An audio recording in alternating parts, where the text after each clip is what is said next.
Hi, my name's Paul and welcome to D2 Adventures. This is a personal channel, really, which will be documenting my adventures in my Discovery 2, hence the name D2 Adventures. So why am I doing this? Well, that's something to do, really, isn't it? With the coronavirus lockdown still in place, but obviously easing, looking for something to do, I've just decided to make a YouTube channel on my adventures in my Discovery 2. I've just recently taken up green laning. I've been out on a few outings, as well as doing a couple of lanes myself, and I really enjoy it, and I've decided that I would document my journey. So, who exactly am I? Well, I'm a currently 41-year-old ex-British Army soldier who decided when he left the army to go to university to become an archaeologist. I've just finished my undergrad, just graduated, and I'm just about to start my master's degree after the summer. So during the summer, with no archaeology jobs going around because of the lockdown, I decided to make myself a video just to keep myself amused. So I've already done a few videos which are on the channel, so I just decided to do an introduction video, and obviously the video talking about the actual car itself, and I wanted to sort of talk about where this is leading, why I'm doing it, and the reason why I'm doing it is I just want to document my journey, to be honest. To me, it's interesting, it's a new life, and I just love a bit of off-roading. It's my second Land Rover, my second 4x4. First was a 1989 Land Rover 90, which originally had the 19J 2.5 TD engine in it, which was way too underpowered for me, so I swapped it for a 200 TDI from the Discovery. However, I found that my left knee couldn't cope with the clutch. Basically, due to service, I've got several injuries. I've got arthritis in my right knee and right hip, and my left knee is basically knackered from overcompensating for my knackered knee and hip.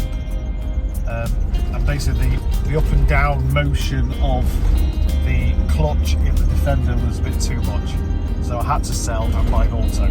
That's the reason why I've got the Discovery Auto, and to be honest, I'm really pleased with it. Obviously, my video on the vehicle itself, I'll discuss the vehicle itself. So in the future, I'm going to be doing more Wednesday trips. I've done 2 at the moment. One was around Home Firth. Last week's was up in the Peak District. This week I'm doing the lanes of North Nottinghamshire. Not sure how interesting or technical they will be, but they are green lanes and therefore they need driving, as far as I'm concerned. So that will be interesting, and the video for that will be, well, videos for that will be up at the weekend.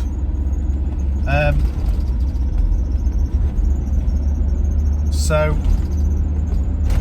in the future, we're going to be doing obviously the normal Wednesday trips and any other interesting drive outs. If I'm fancy doing a bit of evening solo green laning or something,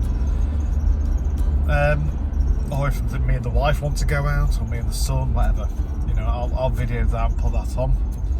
And then we've got a few sort of long distance road trips coming. We are planning next year. We can't this year, obviously, we've only just had a baby, so we're not really planning on doing anything this year, but next year we are planning on doing a road trip down to the Pyrenees. So down through France, through Normandy and Brittany, and then down into the Pyrenees. We're going to go to places like Pau, Gavigny, Lourdes, and then into Andorra, and then possibly over into Spain. And if we've got time, we might pop into the very top end of Portugal. But that depends if we've got time. And the plan is that basically every year we're going to do a road trip around Europe in the Discovery, so that we can actually see some of the sites that you don't normally see. We might even do a bit of green laning while we're visiting around Europe, but that remains to be seen. I mean, green laning in the Pyrenees would be fantastic, wouldn't it? So we'll have to see what happens. I will be doing a few videos in the future of my bits and bobs that I do on the vehicle. I don't do much in the way of technical mechanics. I'm not a mechanic, I'm an archaeologist. So I've actually got a mechanic who does the technical stuff for me. That's Eddie's Autos in Womble. But I can do bolt-on stuff. So I'll be changing the rear bumper and possibly some other bits and bobs of bolt-on kit that needs to go on.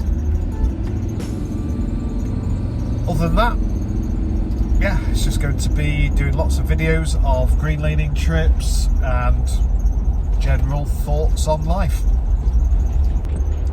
So I'm out for a drive, so it seems like a good opportunity to talk about the Land Rover itself.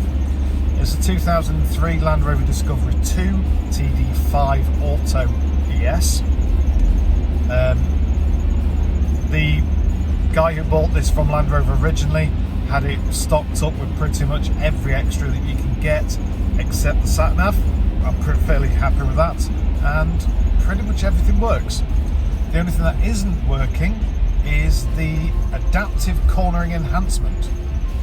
Basically the pipes are very, very corroded, and it worked out cheaper to swap the Ace over for standard anti-roll bars. So that's what I'm going to be doing. Other than that, for repair wise, there's not a huge amount that actually needs doing for the vehicle to be completely roadworthy, which is really, really good. The chassis is in really good condition. There are two small repairs at the rear of the chassis, but generally it's actually good, really good condition. At some point I'm probably going to scrub it down and protect it, but that's a later project for when I can actually get it off the ground. The bodywork wise, there's no dents. Paintwork's not in the best of condition, but it's alright for now. There's a couple of little rust patches which I'm going to rub down and repair, but other than that, bodywork is generally fine. I do need to get a new rear bumper. I cracked my rear bumper on the driver's side the other week at Cheesegate Nab, and basically it's completely cracked through and the rear light no longer stays in place. So I'm going to have to get a new bumper which I'll fit. I might make a video of me fitting it to replace that. So what am I going to actually do to the Land Rover? I'm going to do a 2-inch lift kit. I'm going to go for the Dunlop Plus 2 airbags because I want to keep it on air. I like it on air. And then go for Plus 2 springs and dampers at the front. And that's pretty much it. That's pretty much what I'm going to do. Fit a snorkel, and that's it. The next time I need to change tyres, because I've got a decent set of ATs on at the moment. So the next time I change the tyres, I'm probably going to go for something like either the BFGs or maybe Cooper Discovery STTs, something like that. Nothing too harsh or muddy, but just something better than standard ATs. Because as good as the ATs have been across country over the past couple of trips, if I do decide to get into a little bit more a muddy situation, I may want something that's a bit more capable. And that's the reason why I'm thinking of either BFGs or the Cooper Discoverer STTs. I'm also going to go for the bigger tyres as well, something like a 255 65 or maybe 70 R18 to give me more height, but without having the problems of width, because I don't want to fit in spaces. Other than that, it's pretty much going to be looking at drivability. So we'll be changing the exhaust at some point when I need to change the exhaust. Something a bit more free flowing, but I don't want a straight through. I'm going to keep it with a silencer on. I'll just do a decat and EGR delete, and then possibly at some point do a remap. Although I do find the performance of my particular Disco adequate. It's certainly been fine cross country and on road. At the end of the day, it's not a sports car, so it doesn't need to go that fast, and it can keep up with traffic. So generally, I'm actually quite happy with it.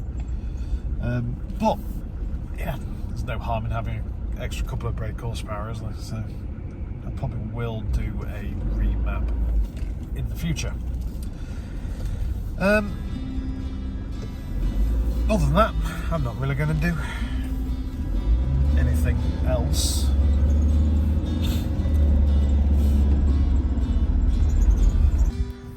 So here she is, the Disco.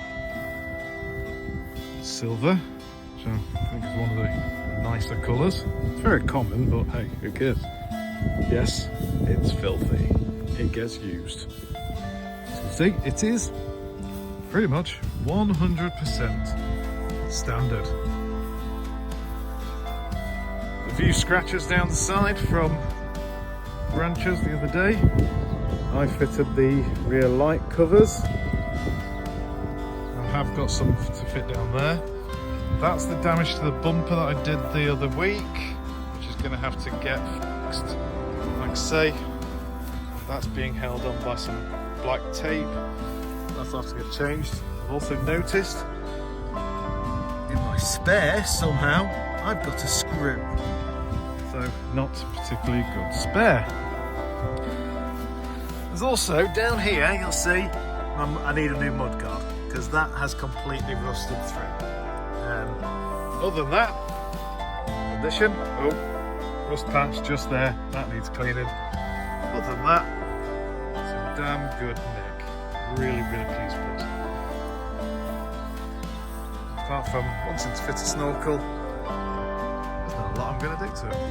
Like I say, it's got the standard ATs on it. These are the Maxxis Bravo 771s. Pretty good tyres, to be honest, but one day I will get some bigger ones. And that's the car.